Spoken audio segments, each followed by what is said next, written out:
आखिर बिहार के गया में क्यों नहीं उगता तुलसी का एक भी पौधा। सुनिए रोचक कथा। गया में आज भी तुलसी का पौधा नहीं उगता और ब्राह्मण कभी भी संतुष्ट नहीं होते। इसकी कथा बेहद ही रोचक है।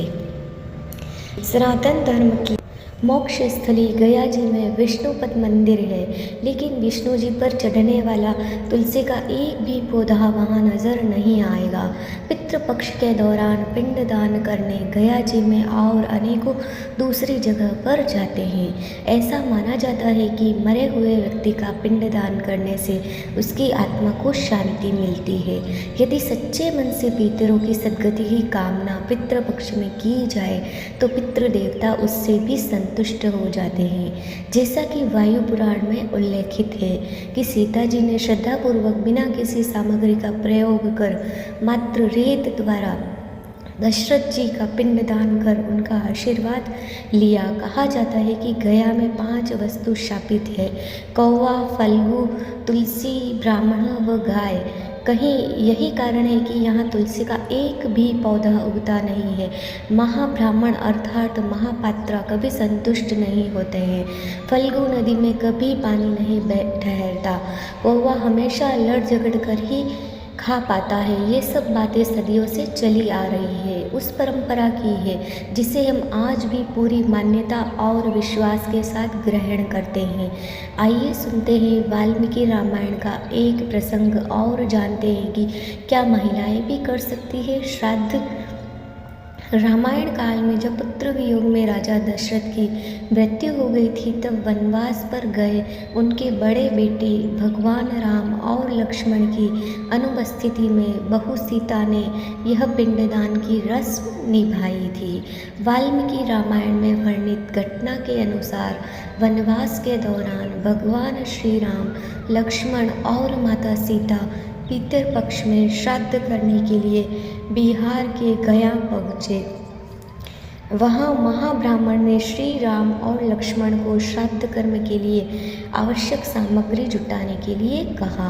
इधर श्री राम व लक्ष्मण नगर की ओर सामान लाने के लिए निकले। उधर माता सीता नदी किनारे बैठी रही। इधर दशरथ की व्यग्रता बढ़ती जा रही थी। राम और लक्ष्मण नहीं लौटे थे। इसी दौरान भूख से व्याकुल दशरथ ने माता सीता से पिंड की मांग कर दी।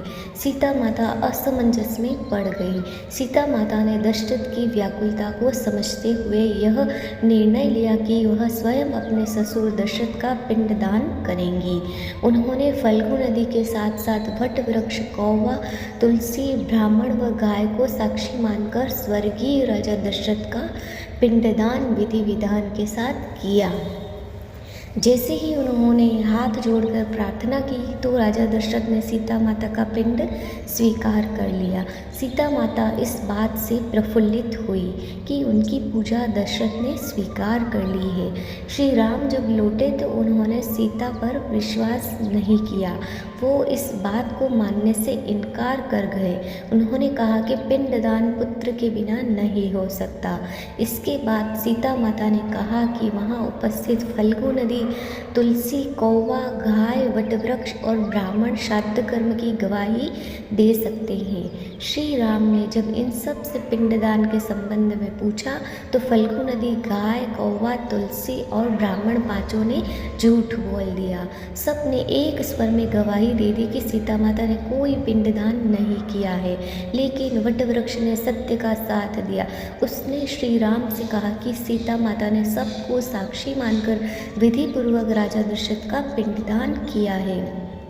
पांचों साक्षी के झूठ बोलने पर सीता माता ने क्रोधित होकर उन्हें आजीवन श्राप दे दिया। फल्गु नदी को श्राप दिया कि वह सिर्फ नाम की नदी रहेगी, उसमें पानी नहीं रहेगा। इसी कारण फल्गु नदी आज भी गया में सूखी है। गाय को श्राप दिया कि गाय पूजनीय होकर भी सिर्फ उसके पिछले हिस्से की पूजा की जाएगी और गाय को खाने के लिए दर बदर भटकना पड़ेगा। आज भी हिंदू धर्म में गाय के सिर्फ पिछले हिस्से की पूजा की जाती है। सीता माता ने गया के महाब्राह्मण को कभी भी संतुष्ट न होने और कितना भी मिले उसकी दरिद्रता हमेशा बनी रहेगी ऐसा श्राप दिया। इसी कारण महाब्राह्मण कभी दान दक्षिणा के बाद भी संतुष्ट नहीं होते हैं। समाज में उन्हें अछूत ब्राह्मण का दर्जा मिला हुआ है। सीता माता ने तुलसी को श्राप दिया कि वह कभी भी गया की मिट्टी में नहीं उगेगी। यह आज तक सत्य है कि गया की मिट्टी में तुलसी नहीं उगाया जाता है। कौवा को हमेशा लड़ झगड़ कर खाने का श्राप दिया था। कौवा आज भी खाना अकेले नहीं खाता है। सीता माता ने जहाँ इन पांचों को श्राप दिया वहीं सच बोलने पर वट वृक्ष को आशीर्वाद दिया कि उसे लंबी आयु प्राप्त होगी, वह दूसरों को छाया प्रदान करेगा। पतिव्रता स्त्री उनका स्मरण करके अपने पति के दीर्घायु की कामना करती है। मार्कंडेय पुराण में कहा गया है कि अगर स्त्री का पुत्र न हो तो पत्नी के ही बिना मंत्रों के श्राद्ध कर्म कर सकती है। ग्रंथों में बताया गया है कि परिवार की महिलाएं भी श्राद्ध कर सकती है। इस बारे में धर्म सिंधु ग्रंथ के साथ ही मनुस्मृति, मार्कंडेय पुराण और गरुड़ पुराण का भी कहना है कि महिलाओं को तर्पण और पिंडदान करने का अधिकार है। इनके अलावा वाल्मीकि रामायण में भी कहा गया है कि सीता जी ने राजा दशरथ के लिए पिंडदान किया था। श्राद्ध करने की परंपरा बनी रहे और लोग अपने पितरों को न भूलें, इसीलिए इस तरह की व्यवस्था बनाई गई है। मार्कंडेय पुराण बिना मंत्रों के ही श्राद्ध कर सकती है पत्नी। मार्कंडेय पुराण में कहा गया है कि अगर किसी का पुत्र न हो तो पत्नी ही बिना मंत्रों के श्राद्ध कर्म कर सकती है। पत्नी न हो तो कुल के किसी भी व्यक्ति द्वारा श्राद्ध किया जा सकता है। इसके अलावा अन्य ग्रंथों में बताया गया है कि परिवार और कुल में कोई पुरुष न हो तो सास का पिंडदान बहू भी कर सकती है। गरुड़ पुराण में बताया गया है कि अगर घर में कोई बुजुर्ग महिला है तो युवा महिला से पहले श्राद्ध कर्म करने का अधिकार उसका होगा। विवाहित महिलाओं को है श्राद्ध करने का अधिकार। महिलाएं श्राद्ध के लिए सफ़ेद या पीले कपड़े पहन सकती है। केवल विवाहित महिलाओं को ही श्राद्ध करने का अधिकार है। श्राद्ध करते वक्त महिलाओं को कुश और जल के साथ तर्पण नहीं करना चाहिए, साथ ही काले तिल से भी तर्पण न करें। ऐसा करने का महिलाओं को अधिकार नहीं है।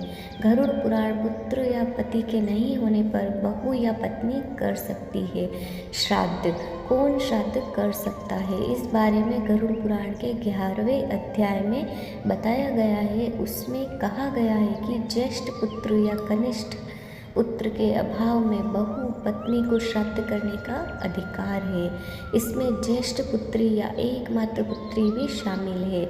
अगर पत्नी भी जीवित न हो तो सगा भाई अथवा भतीजा, भांजा, नाती, पोता आदि कोई भी श्राद्ध कर सकता है। इन सब के अभाव में शिष्य, मित्र, कोई भी रिश्तेदार अथवा कुल पुरोहित मृतक का श्राद्ध कर सकता है।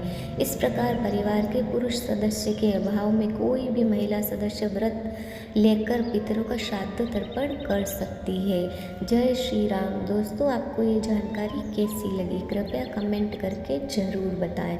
वीडियो पसंद आया हो तो लाइक करें और ऐसी ही और भी बहुत सारी कहानियों को सुनने के लिए चैनल को सब्सक्राइब ज़रूर करें। धन्यवाद।